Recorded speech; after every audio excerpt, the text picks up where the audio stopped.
亲爱的朋友们，欢迎来到微光夜读。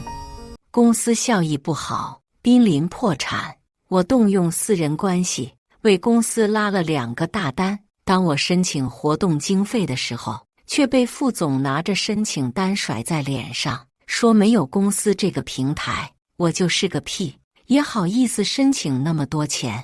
公司之所以效益不好，就是因为养了我们这些蛀虫。如果没有我们，公司会好100倍。让我滚蛋！我滚了，成了甲方。副总脸都青了。接下来开始我们本期故事，记得点击订阅并开启小铃铛。副总李强来到市场部，将经费申请单甩在我脸上。甲方来3个人，你竟然申请5000旅游经费，你是把公司当冤大头吧？合同还没签，你还想着请别人旅游？我捡起申请单，后面附有行程计划，这是我根据甲方徐总的喜好安排的路线。徐总曾经不止一次表示，来公司签完合同之后，就去周围旅游一番，也体验一把当年纣王的待遇。如果玩得开心了，就谈后续合作的事情。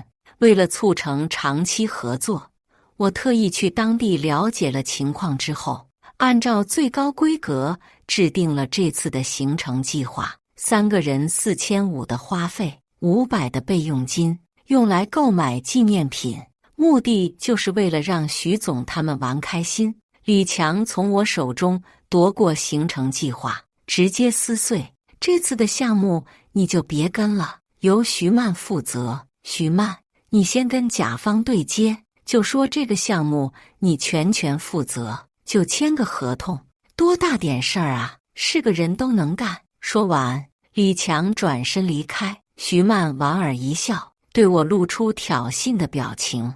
他举起手，晃着手中的资料，那是我搜集的有关徐总的所有的资料，用来佐证行程合理性用的。现在到了徐曼手里。强哥哥说的对，不就是签个合同吗？傻子都会。哎呀，这钱真好赚，签个合同就能拿25万，又能买包包了。我没有理会，旁边的小马却坐不住了。高哥，这个项目是你谈下来的，你就甘心这么被摘了桃子？公司规定，业务人员谈下来的单子能拿到合同额的5%的提成。这个单子如果签下来，能拿到25万，不甘心又怎样？总不能离职吧？我毕竟在这儿干了7年了，一切都为了公司嘛。辛辛苦苦谈的单子，稍微大一点就会被摘桃子。换成我肯定不能忍。算了，正好最近有人挖我还是琢磨琢磨后路吧。小马小声嘀咕着，我听到了，却没办法劝他。因为刚才那些话，我说的都违心。下午，李强开着带着徐曼离开公司，路过市场部的时候，还阴阳怪气地说道：“某些人别太把自己当回事，没有公司这个平台，某些人连个屁都不是。”我看了看时间，下午3点，徐总他们是下午4点50的飞机。虽然李强这个人很讨厌，不过时间观念还是很强的。下班回家，正在煮面，老板一个电话打过来，说是让我赶紧去找李强，合同的事情出了变故。我皱了皱眉，都已经谈得差不多了，也就是签字盖章的事情，能有什么变故？老板，不是我不去，是副总已经说过了，这次项目由徐曼全权负责，我不能再跟了。我只能如实回答。小高啊，我知道你有怨气，我替李强给你道歉。你放心，这次的项目还是你负责，只要合同签下来，提成还是你的。我沉默了1秒，我知道今天的事情，老板肯定是知道的。如果不是合作出现了问题，他肯定会装不知道。不过我还是同意了。看着徐曼发来的定位，我心里面咯噔一声，羊蝎子火锅。先不说人家一身价几个亿的大老板亲自来签合同，你请人家吃羊蝎子火锅合适不合适？关键是徐总是地道的傣族人，傣族是不吃羊肉的，这一点我已经汇报过不止一次了。结果见到徐总，我又是道歉，又是说好话，终于将徐总稳住了，也了解了情况。徐总4点50下的飞机，等到5点20还没人接，就给徐曼打了个电话，询问怎么安排。结果徐曼就发了个定位，让徐总打车自己来。当时徐总就不太乐意了，不过还是打车来了。结果来了之后，发现安排的是羊蝎子火锅，这一下徐总不愿意了，直接给我们老板打了电话，要个说法，才有了后续的事情。徐总，非常对不住，您看，因为我们对接的失误，惹您生气了。不过我保证，仅此一次，您大人不计，我们这些小人过。对了，我听说您特别喜欢吃鸡，正好我知道一家4星级酒店，烤鸡做的那叫一个地道，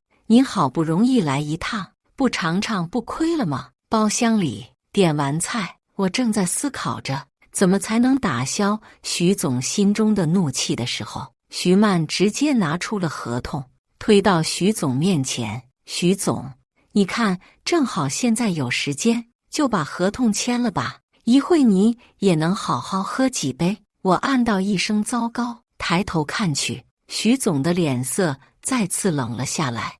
我连忙对李强使眼色，让李强想办法圆回来。结果李强却老神在在地坐在那里，一副理所当然的表情。我暗暗叹了口气，一边按着合同往回收，一边对徐总陪笑。不好意思哈，徐总，小曼刚参加工作不久，没什么经验，这件事情怪我，我先自罚3杯。说着，我端起酒杯就准备干了，却被徐总伸手拦住。徐总冷冷地看着徐曼，你的意思就是，如果这个合同我今天不签，你就不让我喝了对吧？我刚想说话，又被徐总伸手拦了下来，只是看着徐曼。徐曼尴尬一笑，当然不是，我只是觉得，反正你这次过来就是签合同嘛，早签晚签不都是签，早签早结束。说着还将笔推了过去。完了，我恶狠狠地瞪了徐曼一眼，成事不足败事有余，这话能当着甲方的面说吗？人家甲方又不是非得跟我们合作。徐总，我还没说完，再次被徐总挥手打断，转头看向李强。李强副总，你也是这个意思？李强沉吟片刻，然后认真地说道，虽然小曼说的不太好听，不过意思就是这么个意思嘛，大家都是生意人，不要这么小气嘛。我他妈，我无力地闭上眼。徐总深吸2口气，抓起笔狠狠地拍在桌子上，砰！你们公司还真是牛逼呀！我一个甲方的大老板亲自过来签合同，你们让我打车过来也就算了，还用羊肉招待我们，你们是故意羞辱我是吧？还有，你一个小姑娘。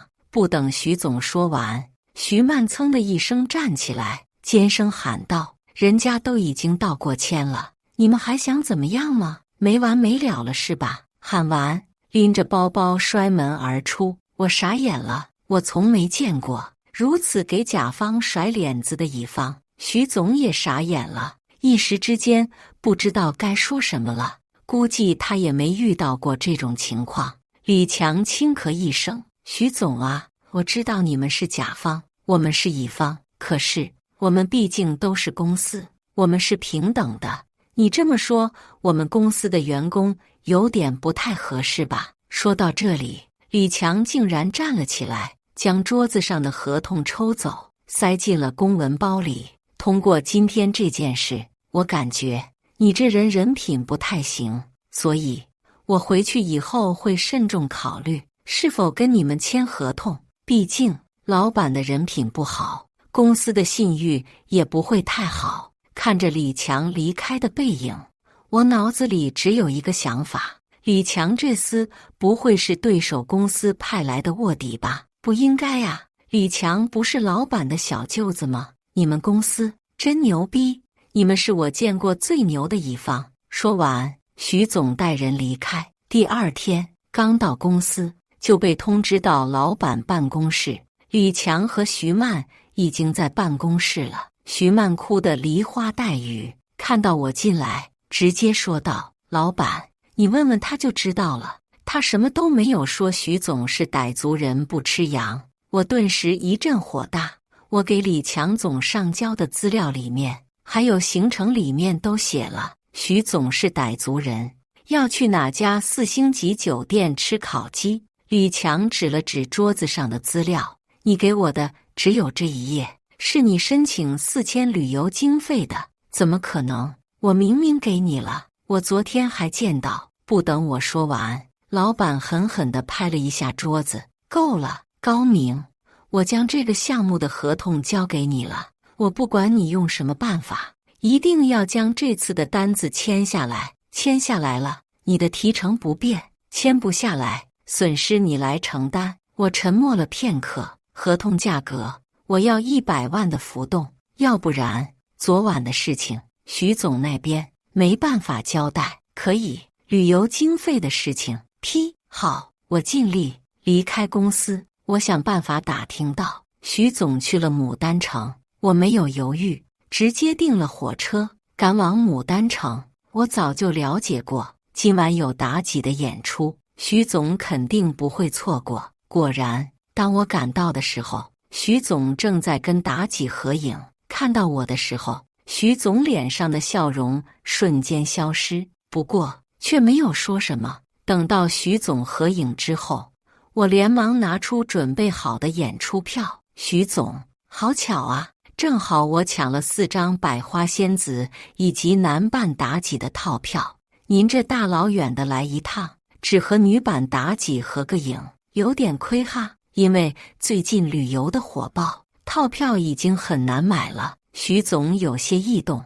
很显然他们也没有抢到票。徐总，我早就听说您为人仗义，乐于助人，您看我这多出来的3张票，您要是不替我使用了，我不就亏了吗？说完，不等徐总拒绝，拉着徐总就往演出厅赶去。在我死皮赖脸的坚持之下，徐总最终还是无奈接受了。陪着徐总游玩了3天之后，徐总尽兴而归。飞机场，徐总无奈地看了我一眼：“其实我已经不准备跟你们再合作了。”我一听，心中暗喜：“有门，拿出来吧，准备的合同。”我一拍脑门儿：“哎呀，要不都说徐总您仗义呢。”说着，我将准备好的盖章的空白合同拿出来，金额那一栏是空白。徐总翻看了一遍，在合同金额上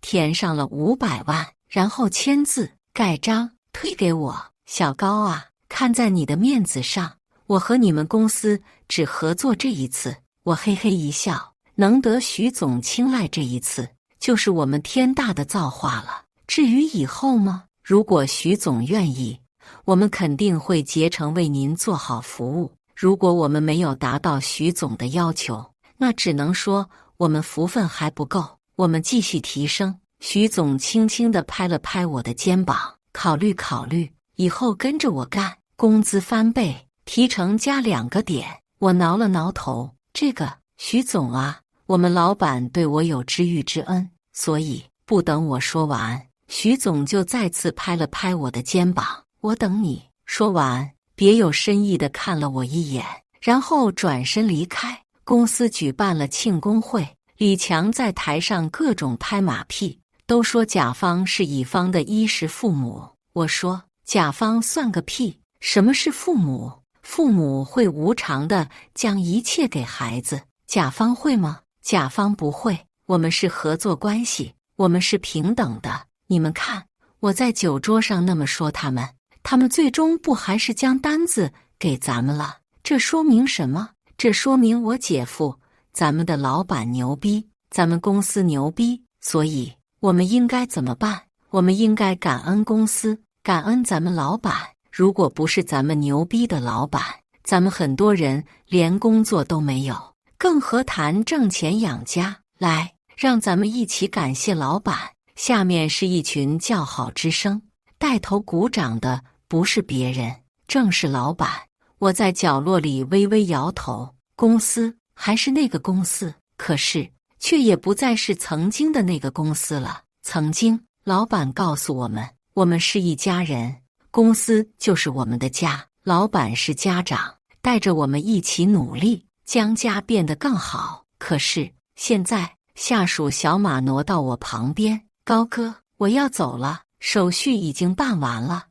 我愣了一下，小马是我的下属，办手续我怎么不知道？小马叹了口气，李强说我们是蛀虫，把我裁了，东西已经交接给徐曼了。高哥，你要不也跟我一起走吧？我已经打听清楚了，徐总的公司准备随时欢迎你去。我沉思了片刻，最终还是摇头。咱们公司只是病了，我想再尝试一次。小马看了一眼走到舞台上的老板，你猜会不会继续画大饼？我没有说话，因为老板已经开始了。咱们的目标是100年企业，所以只要在这儿好好干，我保证让你们所有人全都是中产以上。我准备3年上市，5年让大家都成为100万富翁、1000万富翁。第2天，我将详细的市场分析交给老板，这是我熬了个通宵准备的。在后疫情时代里，作为服务型的公司，不应该太高调，尤其是与甲方谈判的时候，更应该注重分寸。甲方虽然不是父母，可是却是我们的服务对象，对方花钱，我们就应该提供对应的服务。毕竟没人喜欢花钱找罪受。当天下午，那份资料就到了李强手中，就一打工仔还给老板提意见。你以为你是谁呀？记住，这是我姐夫的公司，愿意干就干，不愿意干就滚蛋。还有，别以为自己很厉害，离了你，公司照样赚。说完，将资料摔在我身上。我叹了口气，或许小马是对的。想念小马的第1天。3天后，徐曼调入市场部，任副主管，主抓所有工作。我并没有在意，我只是一个打工仔，无权干涉公司人事安排。之后的半个月里，徐总亲自打电话，又追加了700万的单子，加一起1200万。因为是我跟踪的单子，再加上徐总点名让我签，所以这700万还是算到我的头上，加一起1200万，5个点的提成，我能拿60万。我已经想好了，拿到这笔钱之后，就去放松一下。最近很火的冰城旅游，我还没去过。前几天虽然见了牡丹城的妲己，可是却也没有亲身体验祖国的人文风情，还没有领略。毕业7年，在这个公司奋斗了7年，也该休息一下了。4月15号，工资到账，看着到账的1000块钱，我愣住了。什么情况？基本工资5000，提成60万，应该是60万5000块钱，怎么变成了1000？我当场找到财务，我的工资是不是算错了？怎么就1000块钱？财务别有深意地瞥了我一眼，没有算错，你的工资是李强副总特意交代的，只有这么多。对了，你的社保也没有缴，这也是李强副总交代的。李强办公室，我推门进来的时候，李强正在跟徐曼嬉闹。看到我进来，徐曼恶狠狠地瞪了我一眼，转身离开。我将手机放在桌子上。李强副总，你到底是什么意思？为什么我的工资只有1000？李强点了一支烟，靠在老板椅上，一脸嘲弄地看着我。怎么，你来上班为的就是钱？我气笑了。我上班不是为了钱，为的是什么？理想吗？我现在的理想就是赚钱，别说没用的。我的钱怎么说？李强吐了个烟圈，斜着眼看着我：“什么你的钱？你的钱不是给你了吗？一共1000块。你刚才不是都说了，已经到账了？”我没有说话，只是看着李强，看得李强有点发毛，这才皱着眉头说道：“你基本工资5000是没错，不过你不是预支了4000块钱去旅游了吗？怎么你请人旅游还得公司掏钱？没有这个道理。还有，别说什么不去旅游就签不了合同，最后合同不是签了吗？甚至后来还续签了700万，这说明什么？旅游根本就是你自己的想法，与公司无关，所以这笔钱你得自己出。”我深吸一口气，强行压下拿着手机拍李强的打算。我的提成呢？我签的2个单子，一共1200万，提成60万。李强笑了2声，将烟掐灭，严肃地看着我：“什么你的提成？什么你的单子？那是公司的单子，上面可是有公司的公章。”我死死地盯着李强：“那是我找的客户，我签的字。”李强站起来，双手撑着桌子，居高临下地看着我：“你只是靠着公司的平台签的合同，如果没有公司这个平台，谁跟你签字？没有公司，你屁都不是。你也是公司老人了，怎么连这点道理都不懂？”我也站了起来，签订合同，提成合同价的5%，这是公司规定。李强从抽屉里拿出公司规定，规定早就改了，部门主任不参与提成，所以你没有提成，当然公司也不会亏待员工的，所以那些提成就给市场部副主任了，也就是徐曼。去你妈的吧！我咒骂一声，抬手就准备抽李强。李强不仅不躲闪，反而将脑袋向前伸了伸。我脑子瞬间反应过来，不能打，打了提成就真的没了。李强，你他妈等着，这件事没完！我拿起手机，转身走向老板办公室，身后传来李强的声音：“哈哈，高明，我发现你不仅是个蛀虫，还是个废物。老子把脸伸到你面前，你都不敢打。还有，别忘了，这是我姐夫的公司，我们才是自己人，你始终是个外人。”我没有理会李强，敲响老板办公室的门，走了进去，将所有事情说了一遍。老板沉默了片刻之后，狠狠地拍了一下桌子：“太过分了，高明，你放心，我一定会好好调查的。公司是绝对不会亏待任何一个人的。你先回去，这件事情我肯定给你一个答复。”得到老板的回复，我的愤怒也少了些许。老板走过来，拍着我的肩膀，语重心长地说道：“高明啊，你也是公司的老人了，你也知道哥哥我不容易呀，所以有些时候难免做的有些不太合适，你也多担待，毕竟你也是跟着我白手起家的人。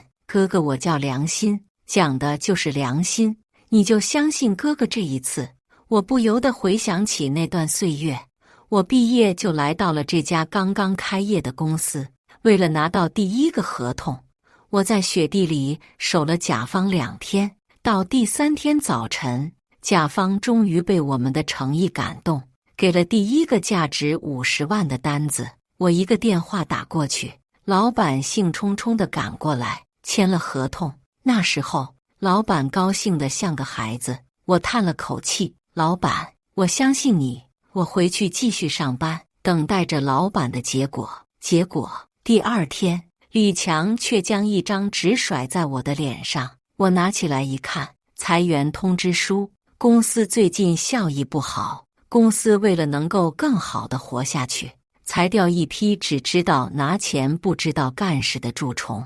同时，公司还在核查某些人以往签订合同的情况，一旦发现问题，直接付诸法律。说完，李强冷笑地看着我：“看明白了吧，高明？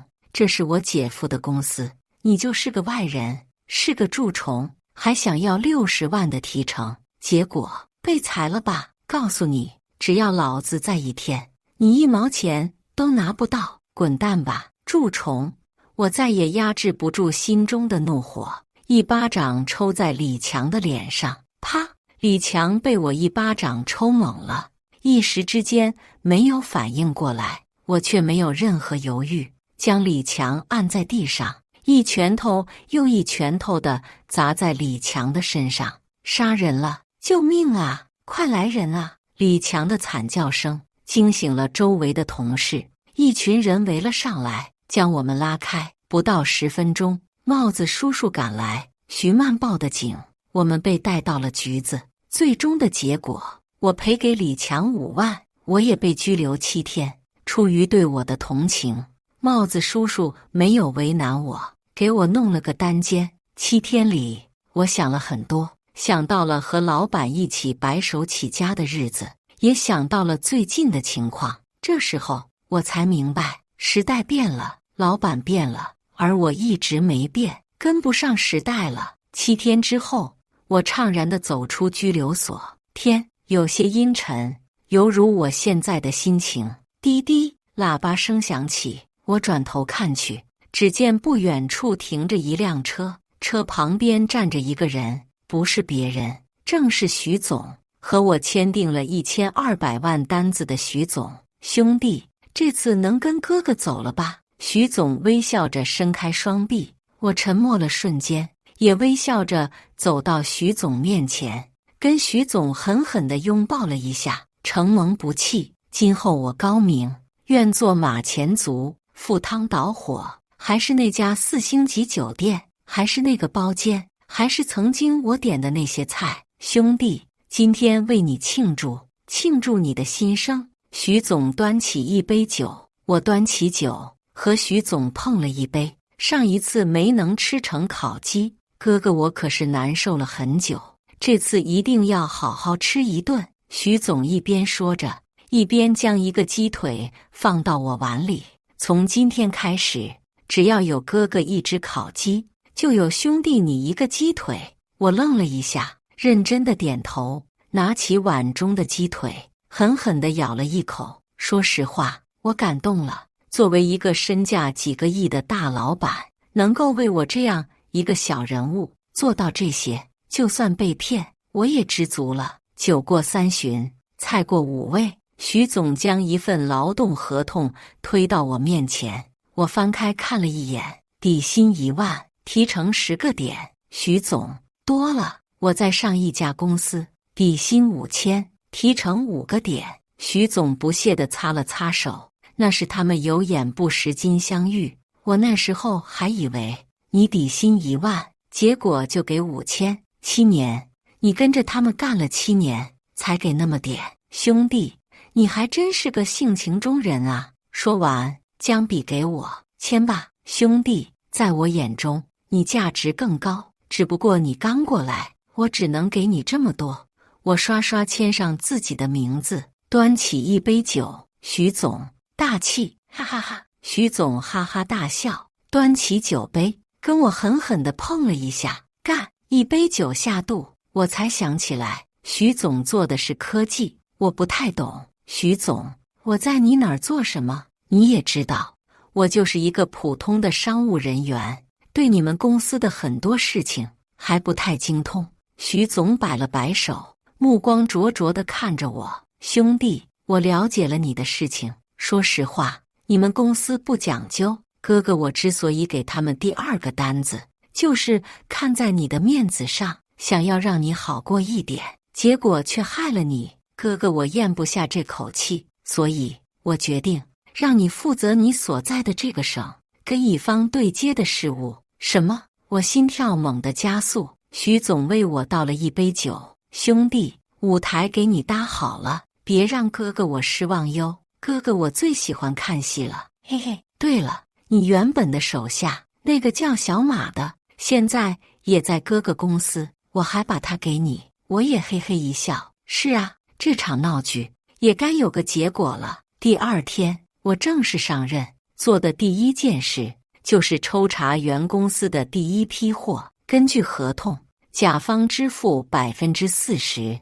也就是200W 的预付款，乙方于20个自然日内提交第一批300万的零部件，第二批零部件要在30个工作日内全部交付。现在第一批货正在仓库等待移交。如果是以前原老板良心还亲自负责的时候，货物是绝对没问题的，因为那时候我们会不定期的去抽检检查货物质量。可是现在负责的是李强，质量就不一定了。抽查结果很快就出来，除了表面的一层货物符合规定之外，里面的货物有将近1/3不达标，材料以次充好，用低规格冒充高规格。小马给乙方发通告，这批货存在严重的质量问题，不予接收，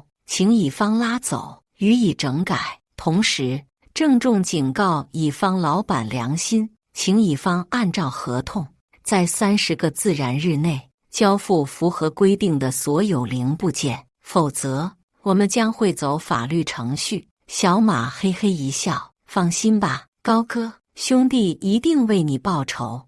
我轻轻地拍了小马一下，什么报仇？咱们只是按照合同办事。对，咱们只是按照合同办事。小马说完，转身大踏步离开，那架势就跟要跟人干架一样。10分钟之后，小马兴冲冲地跑了过来，高哥，李强约你晚上见面。李强约我？看着小马一副幸灾乐祸的表情，我顿时明白了，你没有告诉李强，现在甲方的负责人是我，绝壁不能啊！跑腿的事情小马来干，装逼打脸的事情当然得高哥亲自来做。我长身而起，冷笑一声，好，既然这样，那么今晚你就陪我走一趟，去看看李强想闹什么幺蛾子。就在这时，我的手机响起，李强打来的。高明，现在的日子不好过吧？接通电话的瞬间，就想起李强的这句话。我愣了一下，托你的福，还不错，我确实不错。被乙方开了之后，现在当了甲方，哼，你也不用嘴硬。现在大环境不好，而且我也已经将你犯的错跟业内的同行说了，根本就没人敢要你，所以求我呀，求我，我就让你继续来上班，甚至还能让你继续负责以前的项目。如果项目办得漂亮，我还能给你几个零花钱。我眼睛微眯，还真是恶毒啊！这座城市生产零部件的公司就那么几家，稍微通气，其他公司就不会要我这个人。如果不是徐总，恐怕现在的我还在四处碰壁呢。甚至如果不是我抽检了第一批货，有可能连这个消息都不知道。至于让我回去，很简单，原公司规定，谁跟踪的单子出了问题，要考核谁，这是让我回去当替罪羊啊！我懒得跟李强虚与委蛇。李强，不会是你们的货出问题了吧？让我猜猜，应该是以次充好吧？什么出问题？我们公司可是业界良心，让你回来只是可怜你。既然你不识好歹，就永远别回来了，饿死你个渣渣！社会最底层的臭虫。嘟嘟嘟，听着手机忙音，我嘴角勾起。李强啊，我不仅会回去，还会正大光明的回去。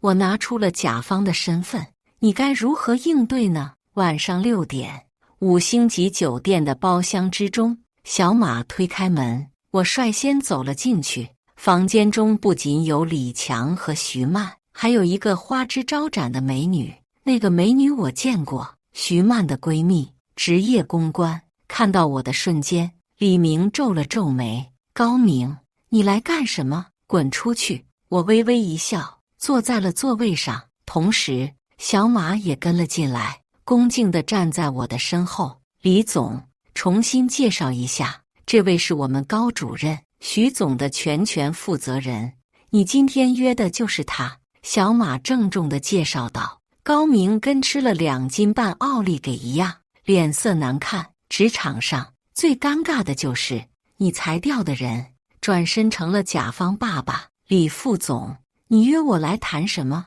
谈吧。我示意小马坐下，小马嘿嘿一笑，没有坐，仍然站在我的身后。李强这个人，公司里的人都知道，志大才疏，玩一些下三滥的手段还行，什么都想插一手，却什么都做不好。这就是我笃定他第一批货有问题的原因。李强脸色变了又变，最终还是端起酒杯，哈哈，高主任，我就知道你肯定非池中之物。来，咱们今天只喝酒，叙叙旧，不谈其他的。说着，还对旁边的女公关使了个颜色。女公关对我抛了个媚眼。高主任，您可真是年轻有为呀！来，为了高主任的高升，干杯！我没有理会对方，也没有端酒，只是平静地看着李明。酒里下药了吧？李明脸色在变。怎么可能？咱们可是异父异母的亲兄弟，我怎么能做这种事情？来，咱们干一杯！我对着小马使了个颜色，小马连忙将我面前的酒端走，同时用塑料袋套起来。我先去送去检查一下，如果没有下药，我们给李总道歉；如果下药了，那么……小马斜着眼看着李强，威胁之意不言而喻。李强脸色大变，猛地拍案而起：“高明，你看不起我？既然这样，那么这顿酒你也别喝了。”说着就过来推开小马，抢夺酒杯。我直接站了起来，挡在小马面前。李明的手碰到我的瞬间，我顺势倒地。哎呦，李强，你敢打我！小马，报警！李明想走，被小马拦了下来。很快，帽子叔叔赶到，我们又被带了进去。二进宫。很快，检查结果出来，酒杯里有催情药。我就知道李强肯定会用这种手段，无非就是弄个仙人跳，掌握甲方负责人的把柄，让负责人捏着鼻子忍了这批货。可惜甲方负责人是我，对李强知根知底的我，如果仅仅是推攘，李强没什么大问题，毕竟我没有受伤。不过有了下药这一点，就是另一种情况了。袁老板良心赶过来的时候，李强已经被拘了。良心神色复杂地看着我：“高明，做人得讲良心啊，你不能吃了饭就砸锅呀。”我耸了耸肩，我现在代表的是甲方，贵公司提供的货物以次充好，不符合规定，我也是按照章程办事。还有，砸锅的究竟是谁？我知道，我就是不说。最后，还请良心老总按照合同约定时间提供符合要求的产品，毕竟人得讲良心。说完，我看了良心一眼，转身离开。60万的提成，我不要了。不过，一个假冒伪劣、以次充好的零部件，都别想从我这儿过。当天晚上，良心找到我，将65万现金推到我面前：“兄弟，哥哥知道哥哥做的不地道，可是哥哥也有难言之隐啊。你也知道，你嫂子就这么一个弟弟，他溺爱李强，动不动跟哥哥闹，哥哥也没办法呀。其实你的提成，哥哥已经准备好了，60万，还有李强那个混蛋讹你的5万，我都给你送来了。求你高抬贵手，收了这批货，我保证剩下的零部件全都是合格的。我看都没看那些钱。良心老板，你这是害我呀！你也知道，你小舅子通知了业内其他同行，不让他们录用我。现在我好不容易找到了这份工作，你又让我犯错，你这是想让我再被裁掉啊？成为无业游民啊？良心眼前一亮：高明，你放心，只要度过了这一次的困难，你就继续跟着哥哥干。哥哥提拔你为副总，以后我老一你老二，哥哥跟你保证。我微微一笑，我也跟你保证，只要你提供的零部件都是合格的，我1秒钟都不会卡你们。良心走了，有些颓废，看着桌子上的钱，我直接拍照。给徐总发了过去，然后打通电话：徐总，梁老板送过来65万，我转交给谁？虽然这笔钱是我的提成，可是我现在毕竟跟着徐总干，这笔钱是我在这个位置上获得的，梁老板才有最终处理权。哈哈哈，那是你的提成，当然给你了，兄弟，干得不错。哥哥，我看得有点小爽。我知道小马已经给徐总汇报了，不过无所谓，这样我更安心。兄弟，公司的事情你就放开了办，只要合情合法，其他哥哥替你担着。对了，这几天哥哥去冰城玩几天，据说有好几层楼那么高的冰雕，哥哥我还没见过呢，得去打卡。对了，以后呢，只要乙方提供的货物质量没问题，他们给的回扣你该收就收，一半上交财务，一半自己留着，就这样。第二天，那一批有问题的货被拉走了，我彻底没了事情。趁着这几天，又联系了几家比较靠谱的公司，签订了战略合作协议，价格比原公司更便宜，质量更好。第8天，小马跑了过来，说原公司被查封了，原因很简单，良心回去之后对公司进行了严查，发现采购的将近1000万的原材料，有一半都不符合规定。后来爆出来是李强将合格的原材料卖了出去，然后换了一批不合格的，直接造成的损失有700万。如果仅仅是这样，一家坚持了7年的公司不可能被查封。最关键的情况是，这条信息被同行传播了出去，之前合作过的企业经过自查发现，采购的零部件有一半不合格，然后就将良心给告了，良心拿不出足够的赔偿，就造成了现在的结果，公司被查封，账面封存。因为我们公司没有接收零部件，所以200万的预付款很快就被退了回来。经过审批之后，我将1200万的单子给了3家信誉好的公司，有竞争才有品质保证。1周之后，徐总回来，